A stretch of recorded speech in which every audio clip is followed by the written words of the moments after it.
സുഭാഷിതങ്ങൾ അധ്യായം 31 വാക്യങ്ങൾ 10 മുതൽ 15 വരെ. ഉത്തമയായ ഭാര്യ.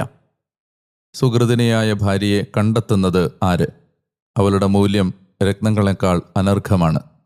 സ്വഭർത്താവിൻ്റെ ഹൃദയം അവളിൽ വിശ്വാസമർപ്പിക്കുന്നു.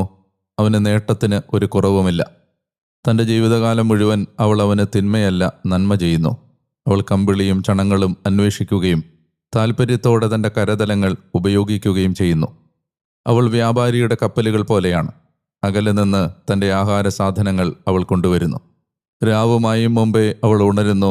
തൻ്റെ കുടുംബത്തിന് അവൾ ഭോജ്യം നൽകുന്നു, പരിചാരികമാർക്ക് നിർദ്ദേശവും. പ്രിയമുള്ളവരെ, 360-ാമത്തെ ദിവസം. വെളിപാട് പുസ്തകത്തിൻ്റെ 4 മുതൽ 7 വരെ അധ്യായങ്ങളും തീത്തോസിൻ്റെ ലേഖനം 1 മുതൽ 3 വരെ അധ്യായങ്ങളുമാണ് നമ്മൾ വായിച്ചത്. നേരത്തെ സൂചിപ്പിച്ചതുപോലെ അജപാലനപരമായ കത്തുകളുടെ